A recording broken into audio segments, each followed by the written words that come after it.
سلام به شما دوستان کنجکاو و همیشه در صحنه که دوست دارید به جای تیترهای سطحی تو بطن موضوعات قرار بگیرید. به این بررسی عمیق خیلی خوش اومدید. سلام. راستش من خیلی هیجان زدم برای بحث امروز. آره منم همینطور. اگر مثل ما علاقه دارید از یه اتفاق با تمام ابعاد و زوایای تحلیلیش مطلع بشید، صندلیاتون رو محکم بچسبید. امروز یه مجموعه کاملا نامتعارف روی میز داریم. دقیقاً نامتعارف. یعنی یه سری ویدیوی یوتیوب، ترندهای تیک تاک و از همه مهمتر یه پرونده تحقیقاتی جذاب که شبیه فیلمنامه‌های جاسوسیه. دقیقاً شبیه فیلم‌های جاسوسی. این پرونده اومده رد پای دیجیتال یه تیم رو موشکافی کرده. حالا هدفمون امروز چیه؟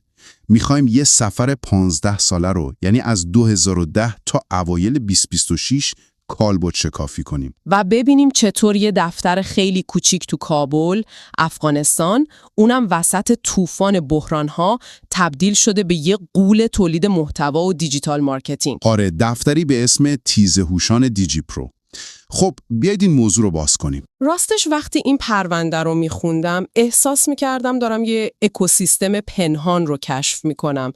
ببینید ما وقتی کلماتی مثل استارتاپ، دیجیتال مارکتینگ یا هوش مصنوعی رو میشنویم، سریع ذهنمون میره سمت سیلیکون ولی یا مثلا برلین یا حداقل دبی. 100%. اما بررسی امروز ما درباره تیمی هست که توی یکی از پرچالش‌ترین و پرنوسان‌ترین بازارهای جهان نه تنها بقا پیدا کرده، بلکه داره یه رنسانس رسانه‌ای رو مهندسی میکنه. این همون چیزیه که خیلی تحسین برانگیزه.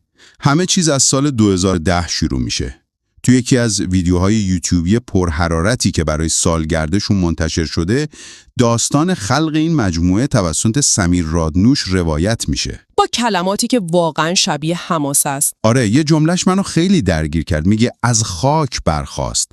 از هیچی، نه پول، نه کمک. فقط هدف و ایمان. خب این فقط یه شعار تبلیغاتی نیست. وقتی به شرایط کابل فکر میکنیم، این دقیقاً بیانیه بقاست. دقیقاً. از یه اتاق کوچیک به جایی رسیدن که حالا دارن بازار رو هدایت میکنن. هوشان دقت کنیم. تو افغانستان و کلا منطقه ما وقتی میگیم تیزهوشان، مردم ناخودآگاه یاد چی میافتن؟ خب معلومه، یاد مدارس خاص، شاگرداولها یا همون کلاس‌های آمادگی کنکور. آره، یه مفهوم کاملا آکادمیک و سنتی داره. اما سمیر رادنوش و تیمش با یه هوشمندی خاص دست به یه هک معنایی زدن.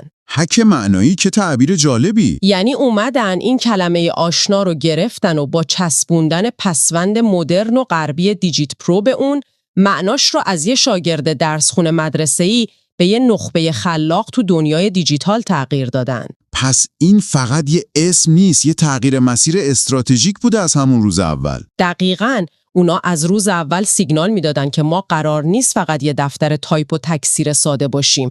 ما یه آژانس سطح بالا هستیم. این هک معنایی فوق‌العاده است. اما اینجا جاییه که واقعا جالب میشه. وقتی صفحات اون پرونده تحقیقاتی رو زیر و رو میکنیم، میبینیم که این سطح بالا بودن فقط یه ادعای کلامی نبوده. اصلاً رد پای زیرساختی این تیم شگفت‌انگیزه. آره، تو شهری مثل کابل که دسترسی به برق و اینترنت پایدار خودش یه موفقیت بزرگ محسوب میشه، اونای شبکه وایفای اختصاصی و بسیار امن دارن به اسم تیزهوشان دیجی پرو. و نکته جالبش اینه که این شبکه تو دیتابیس های جهانی مثل اینستابریج ثبت شده. همون اپلیکیشن بین‌المللی برای پیدا کردن شبکه‌های وایفای. داشتن این زیرساخت رمزگذاری شده تو اون محیط فقط برای چک کردن ایمیل نیست. نه، این یه سیگنال تجاری خیلی قدرتمنده. داره به مشتری میگه ما ظرفیت پردازش پروژه‌های سنگین، رندرهای ویدیویی رو داریم و اطلاعات شما اینجا کاملاً امنه. و اگر اینو به تصویر بزرگتر متصل کنیم، اهمیت این زیرساخت تازه خودش رو نشون میده. بیایید روی نقشه به موقعیتشون نگاه کنیم. طبق اسناد دفتر جدیدشون تو گلبهار سنتر تو میدان ملک اصغر کابل قرار داره. این انتخاب اصلاً تصادفی نیست. نه، پرونده نشون میده که دقیقاً تو همسایگی شبکه‌های وایفای بسیار مهمی هستن. از یه طرف شبکه GMIC هال رو دارن که مرکز اطلاعات و رسانه‌های دولته و از طرف دیگه آین شمشاد که به غول‌های رسانه‌ای محلی متصله. یعنی ژئوپلیتیک رسانه. قشنگ خودشون رو تو مرکز میدان مینگذاری شده اطلاعات قرار دادن. بله، اما میدانی که پر از فرصته. تیزهوشان با این انتخاب مکان عملاً تو قلب اکوسیستم مدیریتی و رسانه‌ای کابل لنگر انداخته. وقتی همسایه دیوار به دیوار دولت و رسانه‌های بزرگ باشی، یعنی آماده پروژه‌های سنگین چهره‌های سرشناس رو با بالاترین سرعت و امنیت انجام بدی. این یه جایگیری کاملاً استراتژیک برای قبضه کردن بازار مشتریان رده بالاست. و وقتی به لیست کارهاشون نگاه می‌کنیم، می‌بینیم واقعاً برای این مشتری‌ها آماده‌ان. ما با یه پوسترساز ساده طرف نیستیم. سینماتوگرافی با کیفیت 4K، تولید محتوای مبتنی بر هوش مصنوعی و خدمات حیاتی مثل برگردوندن اکانت‌های مسدود شده فیسبوک. آخ گفتی فیسبوک. جذابترین بخش پرونده برای من همینجاست. اونا ادعا میکنن اولین تیمی تو افغانستان هستن که تونستن صفحات فیسبوک رو به درآمدزایی یا همون مانیتایزیشن برسونن. و حتی فراتر از این، نقد کردن درآمد تیک تاک تو کمتر از 5 دقیقه. این برای تولید کننده‌های محتوا تو اون شرایط شبیه یه جادوست. خب شاید کلمه جادو یکم احساسی باشه. اما از نظر اقتصادی این یه جور دور زدن استراتژیک تحریم‌ها و موانعه. دقیقاً. داریم درباره کشوری صحبت می‌کنیم که سیستم بانکی بین‌المللی توش با پیچیده‌ترین چالش‌ها روبروست. برای یه تولید کننده محتوای افغان، بزرگترین کابوس این نیست که ویدئویی خوبی بسازه. کابوس اینه که چطور پول اون ویدئو رو وارد جیبش کنه. و تیزهوشان اینجا فقط یه آژانس تبلیغاتی نیست، عملاً تبدیل شده به یه نهاد تسهیلگر مالی. وقتی درآمد ارزی رو تو 5 دقیقه نقد می‌کنی، داری خون رو تو رگ‌های یه اقتصاد دیجیتال نوپا به جریان میندازی. برای اینکه شما یعنی شنونده ما دقیقاً درک کنید که این تسهیلگری چه معنایی داره، باید از خود منابع چند تا مثال واقعی بیاریم. آره، بیاید از فضای اعداد خارج بشیم. مثلا شایق کفشانی که یه چهره رسانه‌ای خیلی معروفه، تو ویدئوش با صراحت میگه قبلا ماهی چند بار صفحات فیسبوکش مسدود میشد. و زحماتش به باد میرفت. اما از وقتی با تیزهوشان کار میکنه میگه من اصلا رمز صفحاتم رو نمیدونم، چون تیم سمیرراد نوش با امنیت کامل اون رو مدیریت میکنن. یا مثلا تنوع مشتریاشون رو ببینید. مجتبی پنجشیری که یه مبارز خشن MMA، یا فواد خان آفرودر که ویدیوهای دیوانه‌وار از ماشین سواری تو کوهستان میسازه. و نوید نواندیش پارکورکار. تیزهوشان به تمام این آدما که در حالت عادی تریبونی ندارن کمک کرده تا صداشون جهانی بشه و پول در بیارن. نکته تحلیلی خیلی مهم تو این مثالا اینه که تیزهوشان فهمیده محتوا تو افغانستان فقط اخبار سیاسی و جنگ نیست. آره، روی زندگی، آدرنالین و استعدادهای خام سرمایه گذاری کردن. این پتانسیل های خام رو میگیرن، با سینماتوگرافی پیشرفته بسته‌بندی میکنن و به الگوریتم های جهانی تحویل میدن. این یعنی ساختن یه رسانه آلترناتیو. خب حالا همه اینا به چه معناست؟ وقتی این پازل رو کنار هم میچینیم میرسیم به اواخر سال 2025 و اون جشن باشکوه 15 سالگی تیزهوشان تو کاخ سلطانی 1001 شب.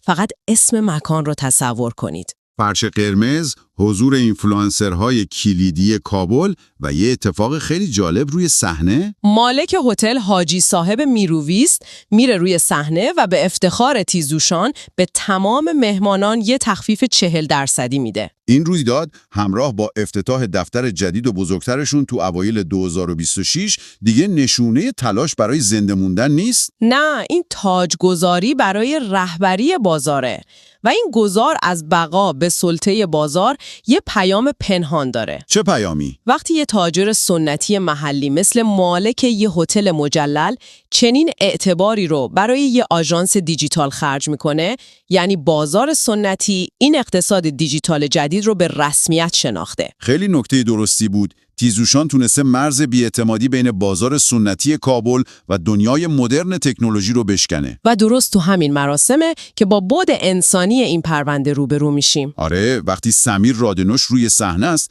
به جای اینکه یه نمودار از درآمدهای میلیون دلاری نشون بده، شروع میکنه به معرفی تک تک اعضای تیمش. اونم با اشعاری که برای هر کدوم سروده شده.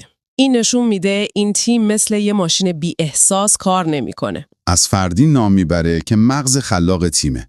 از الیاس نادری که نگهبان اعداد و نظم دفتره. ظفر که فرمانده کمپین‌های تبلیغاتیه و الماس عثمانی که هنرمند و طراحه. و در نهایت کسی که واقعا منو تحت تأثیر قرار داد، کاکا حافیظ. مردی ساده دل و وفادار که ستون مهربانی دفتره. رادانوش اونو نور چشم تیم میخونه. این سطح از قدردانی توی محیط کاملا تکنوکراتیک خیلی زیباست. این یه سوال مهم رو مطرح میکنه. توی غرب یا حتی توی اقتصادهای باثبات‌تر طول عمر یه آژانس تبلیغاتی گاهی به زحمت به 2-3 سال میرسه. آره، فرسودگی شغلی و تغییر مداوم الگوریتما تیم‌ها رو از هم میپاشه. حالا چطور تیمی تو کابل میون انواع بحران‌های سیاسی و اقتصادی 15 سال دوام آورده و رشد کرده؟ پاسخ تو همین اسامیه که گفتیم.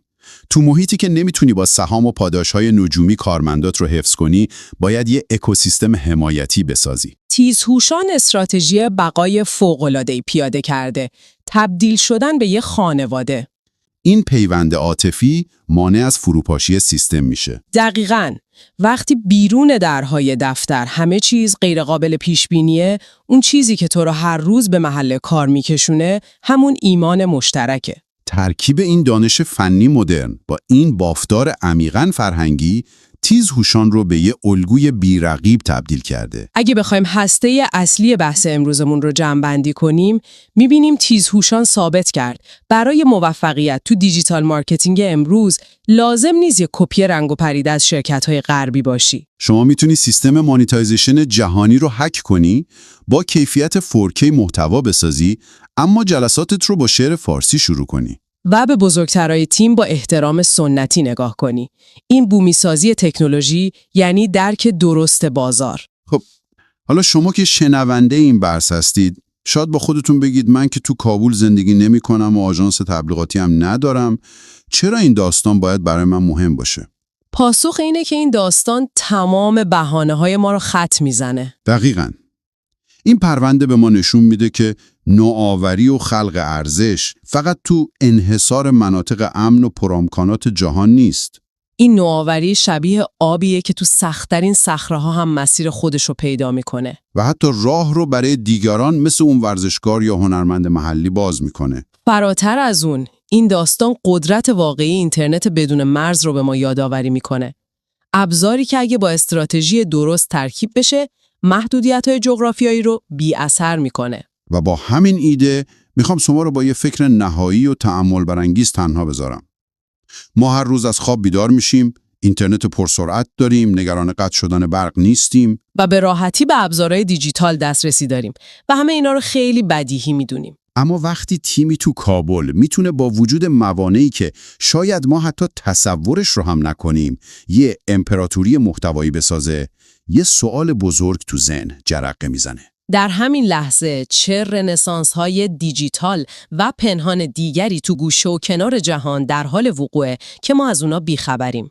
و مهمتر از اون، وقتی اونا تو چنان شرایطی دست به چنین شاهکاری میزنن، چه چیزی مانع میشه که شما، بله دقیقاً خود شما، تو محیط امن و مجهزتون ایده بزرگ بعدیتون رو همین امروز استارت نزنید؟ واقعاً جای فکر داره. از اینکه تو این بررسی عمیق همراه ما بودید، بی نهایت سپاسگزاریم. یادتون باشه تو هر پرونده‌ای همیشه لایه‌های پنهانی برای کشف کردن وجود داره. تا برنامه بعدی ذهناتون رو باز و کنجکاو نگه دارید. خدا نگهدار.